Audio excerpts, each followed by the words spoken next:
The mining process. Welcome to Australian Mining for New Starters, and today I just want to do a video about the process that we use of getting a mine up and running. So to start with, you need to find yourself an ore body. So to do that, everybody goes in with exploration. Surface jobs, these are the Offsider jobs that you're looking for. So if you type Offsider into Seek, you'll see all these jobs come up.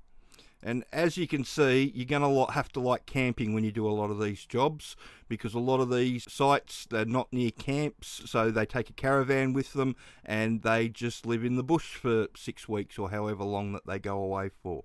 If you like camping and you're into all that sort of stuff, then it can be a really good job. If you're not so sure about camping, then maybe you should look at the diamond drilling offsiting, because that way you'll get to stay in the mining camp, and that'll be your own donga with your meals cooked for you instead of you having to cook the meals after you do a day's offsiting work.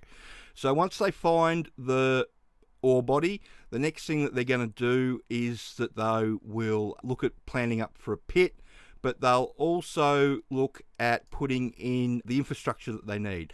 So that's your mills, your camp, your workshops, your power station, airstrip if necessary, and all the infrastructure to get everything in and out of the mine site safely, so your roads and all that sort of stuff.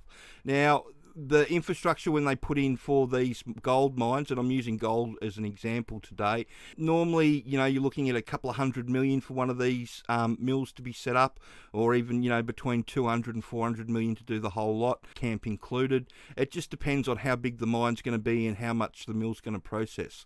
The only point that I wanted to make out of the mill side of things is that it's not like the oil and gas boom. There are jobs doing this construction work, but it's not paying anywhere near the amount that they were paying on the oil and gas sites in early 2008 through to 2016. The reason I mention it is because it's still good paying jobs. I mean, most of the people building these things are making between 50 and 60 bucks an hour, which is still good money. You're just not making the 80 to 100 bucks an hour that they're making on those oil and gas refineries back in the day. So you need to put your infrastructure in, and then you will put your pit in. And you'll go down to a certain level where it becomes uneconomic to go any further, because you've got to take all this side out to get any lower down here. And at that point, you start looking at an underground mine. So this is a good example of the open pit, and I had a geologist back in the day describe a good ore body should be like an iceberg. You've got the tip that's coming out of the water line, that's what your open pit's going to be, and then you should have a huge bit down the bottom that you can go underground on.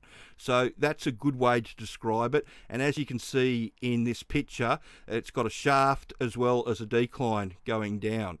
So when you get to that stage where it's cheaper to start putting the decline down, that's when they start going underground. Now, if we have a look at the gold mines around Australia, there's lots, and the big main gold mines will all have mills around them.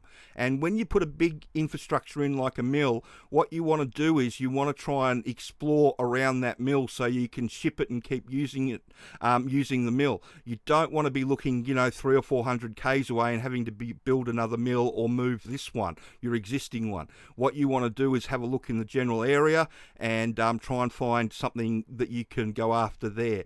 And so consequently, there's a whole heap of satellite pits around main ore bodies that they've gone in on, and they've grabbed it out. And the surface stuff's the easiest stuff to get, and it's not in a great supply at the moment because they've been looking for a long time now. So finding a big surface ore body isn't really, it's been 10 years since they found the last really big one here in Australia. But what happens is that all these satellite ore bodies that have been dug up over the years, you get to a situation where you get down to this point and they drill down to see what's underneath, and it gives them a cost to go underground. And then they make a decision at the time whether it's worth to go underground or not. Because back between 2005 and 2012, you'll probably be getting away with $500 or $600 to take it out of a pit, and you're probably costing you between $900 and $1,200 to take it out of an underground. Now, at that time, the gold price was fluctuating between $1,100 and $1,600 Australian an ounce. So open pits were very profitable, but it just depended on, what you could get your underground rate down to. Now, you swing on another 10 years and all these satellite ore bodies have been sitting around the main ones, and you get to the situation where the gold price is now almost $2,500. So all these ore bodies that they drilled down on before that it was marginal whether they go in at the gold price being $1,500. At $2,500, it's no longer marginal. And that's what everybody's doing at the moment. They're all hunting up these old pits and they're going in off them. And one of the best examples of it is King of the Hill.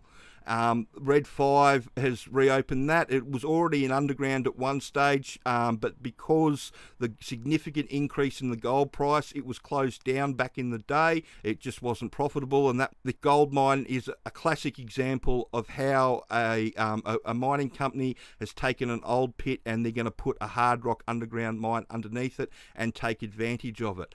And that's why I try and tell people that if you're going to try and get into mining at the moment, one of the best places to go is hard rock underground, because there are all these pits around the country that were all marginal 10 or 15 years ago at that gold price then. But at the gold price now, if you go in and you do it properly, everybody's making $1,200 to $1,000 an ounce on their landing price, which is really, really good money. And with the inflation going up and everything that's happening with interest rates going up around the world, the gold price is only going to increase. So this is one of the areas that I reckon is the best place for a new starter to have a look. You can type underground into Seek and you'll see all the jobs come up. If you want to have a crack at getting into the mill, then process operator is a good way to go, and you can have a look, and there's lots of mill jobs that can come up there. There are a number of mill jobs around, but the majority of the work is happening in the hard rock underground space. It's just where the majority of the mines are opening. It's where people are going for the quickest money that they can get, the easiest setup costs and all that sort of stuff, and knowing what's underneath them. Everybody's still exploring. There's lots of exploration going on, but to go from this to an open pit mine with a mill on it next to it, you're sort of looking between 2 or 3 years. Whereas if you can grab a pit that's already existing, that's already been drilled out, and you know what's underneath, all you have to do is mobilise everything, get everything back up and running. Red 5 have put a new mill in King of the Hill, which has made a big difference. I believe they've upgraded everything. They've got McMahon's in as the contractor up there to start the underground, so that will be a huge job going forward and one to look at. But there's jobs like that happening all over Australia. And I just use gold as an example too, but it's copper, it's nickel over here in WA, it's base metals in New South Wales, it's lead, zinc and copper in Queensland. In South Australia, it's uranium and gold and copper and all that sort of stuff in the centre. Yeah, there's jobs going everywhere in those areas, but you've just got to look at what's happening and what's being mobilised currently. While there are satellite pits being dug and they are going in for the cheap score, there's not that many available. So they're motoring through what they got drilled out already pretty quickly, and then they're turning their attention to these pits. And I'd say there'd be between 50 and 100 of these pits that are all probably viable, and companies are trying to get them up and running. There's probably been a good 6 of them opened in the last 12 months, and there's 3 due to open around the country in January alone, and another few to straight up after that they've announced as well. And they start off with a 3-man crew, so it's a bogger operator, a jumbo operator, and a truck driver. Normally bogger operator will charge as well, and then as the decline goes down further, it expands, and that's where they pick up more people. And eventually, once you get to a decent sized mine, it's gone from 3 people on a crew to 40 or 50 people on a crew, and that can happen in as little as 18 months to 2 years. And that's where a lot of jobs are going to be coming into it, as well as the turnover that they have naturally in the mining industry. So if you want to try and get into it, then I reckon the best way to go is to have a look at the sponsors training, the DIY package or the win-win package if you want your resume done. Teaches you everything the employers want you to know about how the Hard Rock Underground mine works. If you can talk to the employers about what's going on and what's going to be expected of you on site, it makes a really good impression. And also for your own career, if you know what's happening before you get there, I like to tell people that, you know, if you go in green, you go in splat, and it's those that can get up and start running that make it. If you go in having done the training and you understand it all, then you go in running. You don't go in splat, because you're not worried about what a jumbo is and what a refuge chamber is, and you know what a heading is and what a header is and what a vent bag is, and all the other things that you need to pick up in the first couple of weeks that people really struggle with. If you know it already before you get there, it makes a huge difference. And like I said, if you want some help with your resume and interview prep, then I reckon this is the best way to go. The win-win package is a really good value for money product. So I hope that information helps. And with mining, it's all about finding the ore body and then setting it up with a pit, and then hopefully you've got a really big iceberg ore body that you can mine for, you know, 50 years to 100 years. There's a lot of classic examples of ore bodies like that around the country at the moment. Super Pit in Kalgoorlie, Cadia over in New South Wales, Olympic Dam in South Australia, and there's half a dozen mines around Mount Isa that are exactly in the same boat.